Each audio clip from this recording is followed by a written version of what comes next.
ఈ ప్రపంచంలో ఏలియన్స్ అంటే గ్రహాంతర వాసులు వీళ్ళు ఉన్నారు అని మీరు అనుకుంటున్నారా? అనుకోవడం ఏంటండి, ఆల్రెడీ భూమి మీద వీళ్ళు ఉన్నారు కదా ఆలోచన వస్తుంది. ఎందుకంటే అమెరికాలో ఇవాళ డొనాల్డ్ ట్రంప్ గారి పాలనలో నాన్ అమెరికన్స్ అందరూ ఏలియన్సే కదా, అంతే కదా ఆయన చెప్తున్నాడు. సో మరి అలాంటప్పుడు ఏలియన్స్ ఉన్నారు కదా ఆలోచన వస్తుంది. అలా కాదండి, వేరే గ్రహాల నుంచి భూమి మీదికి వచ్చే జీవరాశులు అంటే మీకు వేరే టైప్ ఆఫ్ జీవులు వీళ్ళు ఉన్నారు అని మీరు భావిస్తున్నారా? సరేనండి, మీరు నేను ఆలోచించవచ్చు, అవును కాదు అని అనుకోవచ్చు. లేదా ఒక కాన్స్పిరన్సీ థియరీ అండి, ఎప్పటి నుంచో ఇది ఉంది కదా. కానీ ఒక అతి ముఖ్యమైన వ్యక్తి, ఒక కీ పర్సన్ ఈ విషయంలో మాట్లాడాడు అనుకోండి. అది అమెరికా యొక్క పూర్వ అధ్యక్షుడు బారక్ ఒబామా. ఈయన మాట్లాడుతున్నాడు అనుకోండి, ఆటోమేటిక్గా యావత్తు ప్రపంచం ఆలోచనలో పడుతుంది. మొన్న ఒక ఇంటర్నేషనల్ మీడియాకు సంబంధించిన విలేకరి ఈయన అడిగారు బారక్ ఒబామాని, ఏమండి మీరు ఈ గ్రహాంతర వాసులు అనబడే కాన్సెప్ట్ని నమ్ముతారా? దానికి ఆయన ఇచ్చిన జవాబు, ఎందుకంటే ఆయన చెప్తున్నాడు అనుకోండి, అమెరికాలో ఏరియా 51 మనందరికీ తెలుసు, ఇది ఒక మిస్టీరియస్ ప్లేస్, ఇక్కడ ఏముంది ఎవరికీ తెలియదు. అలాంటిది బారక్ ఒబామాకు తెలుసు కదా, ఈయన అధ్యక్షుడిగా ఉన్నప్పుడు ఇక్కడ ఏం జరుగుతూ ఉంటుంది హీ నోస్ కదా. ఈయనేం చెప్తున్నారు, ఈ విశ్వము అనేది చాలా పెద్దదండి. సో ఇక్కడ వేరే గ్రహాలు, అక్కడ వేరే జీవులు ఖచ్చితంగా ఉంటాయి, అంతే కదా. ఇప్పుడు మనం ఉన్నాం కదా, మరి మనం ఉన్నాం, వేరే గ్రహాల్లో ఉండే జీవులకు మనము ఏలియన్స్ కదా, మనము గ్రహాంతర వాసులం. సో మన యొక్క స్పేస్ షిప్లు అనండి, రాకెట్లు, మీకు అలాగే శాటిలైట్స్ ఇవన్నీ ఎగురుతూ ఉంటాయి కదా. వేరే గ్రహాల నుంచి ఎవరెవరో ఇలాంటి వాహనాలను మన వద్దకు పంపిస్తున్నారు వాళ్ళు అనుకోవచ్చు కదా. ఎక్సో ప్లానెట్స్ అంటున్నారు, సోలార్ సిస్టమ్ అంటున్నారు, ఎన్నెన్నో మీకు వేలలో సోలార్ సిస్టమ్స్ ఉన్నాయి. అంటే ఏంటి, ఒక నక్షత్రము దాని చుట్టూర్త గ్రహాలు, ఇలాగా ఈ సిస్టమ్ అనేది ఎన్నో ఉన్నాయి అన్నప్పుడు అక్కడ కూడా వేరే జీవులు ఉండొచ్చు కదా. సో ఇది ఎవరు చెప్తున్నారు, అమెరికా యొక్క పూర్వ అధ్యక్షుడు. సో ఇప్పుడు అందరూ మాట్లాడేది ఈయన ఏరియా 51 గురించి. ఒక క్లాసిఫైడ్ మీకు ఫైల్స్ అనేవి ఈయన దగ్గరికి వచ్చినప్పుడు ఈయన ఏమీ ఆలోచించాడు, ఈయన ఇప్పుడు ఎందుకు ఇలా మాట్లాడుతున్నాడు అంటే ఏలియన్స్ అనబడే కాన్సెప్ట్ నిజము, నేను చూడలేదండి, నేను చూడలేదు, కానీ 100% గ్రహాంతర వాసులు ఉన్నారు అని క్లియర్గా మీకు బారక్ ఒబామా చెప్పడంతో ఇవాళ ఈ కాన్సెప్ట్ మళ్ళీ ఇప్పుడు మామూలుగా అమెరికా అంటాము, అమెరికా నుంచే ఏలియన్స్ అనబడే కాన్సెప్ట్ వచ్చింది కదా. ఇప్పుడు మీ అందరికీ తెలుసు ఈటీ అనబడే ఒక ప్రముఖ చిత్రం, ఎక్స్ట్రా టెరెస్ట్రియల్ అంటారు, మీకు స్టీవెన్ స్పీల్బర్గ్ తీసిన ఒక గొప్ప చిత్రం.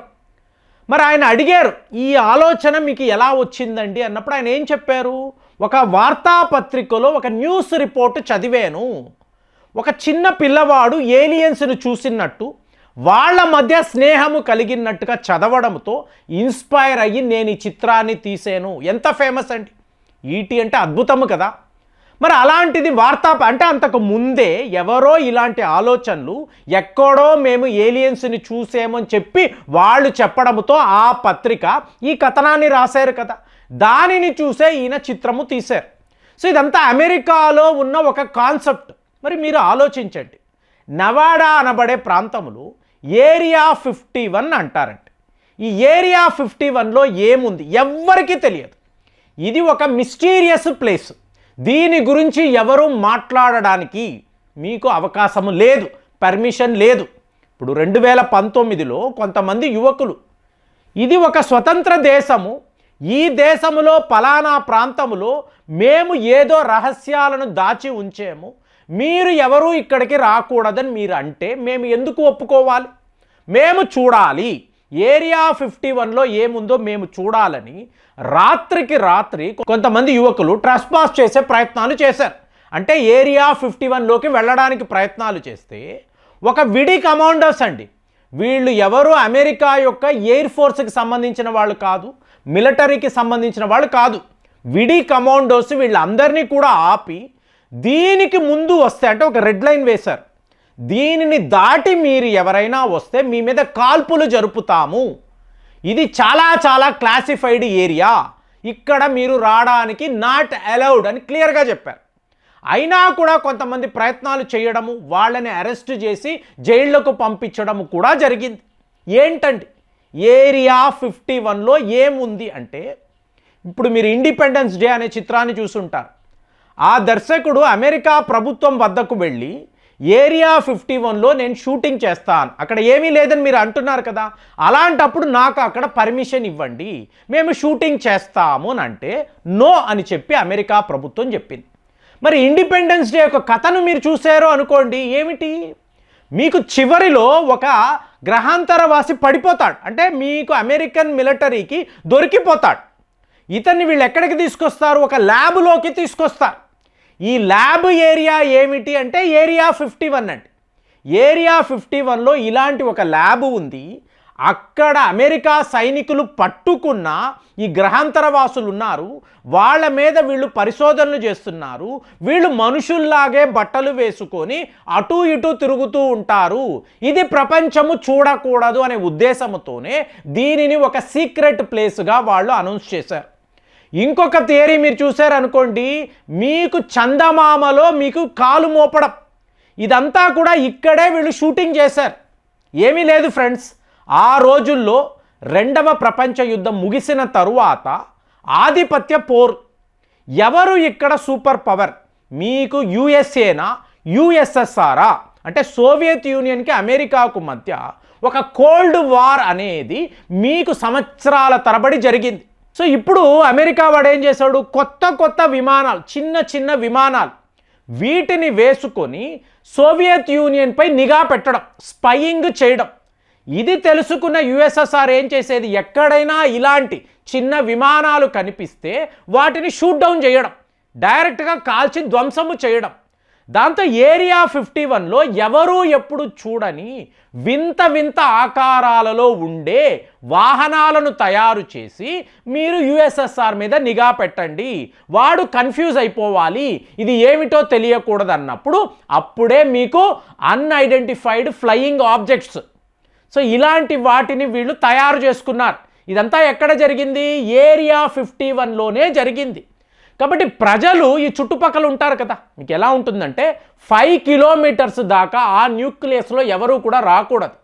ఒకవేళ మీరు కెమెరాలు లేదా మొబైల్ ఫోన్లు పట్టుకొని వెళ్ళారు అనుకోండి, టోటల్గా ఇవంతా జామ్ అయిపోతాయి, మీకు ఫోన్లు పనిచేయవు, మీ సిస్టమ్స్ ఆఫ్ అయిపోతాయి, ఇక్కడ మీరు ఏమీ చెయ్యలేరు.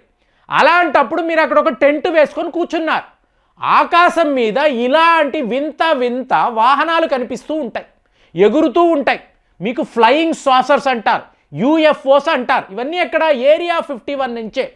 కాబట్టి జనాలలో ఎక్కడ నుంచో వేరే గ్రహాల నుంచి మీకు ఇలాంటి వింత జీవులు వస్తున్నారు, ఇక్కడ అమెరికా మిలిటరీతో వీళ్ళు రహస్య ఒప్పందాలు పెట్టుకుంటున్నారు, తరువాత ఎగురుకుంటూ వాళ్ళ గ్రహాలకు వెళ్ళిపోతున్నారు. ఇలాంటి ఒక థియరీని కూడా వీళ్ళు మాట్లాడడం మొదలుపెట్టారు.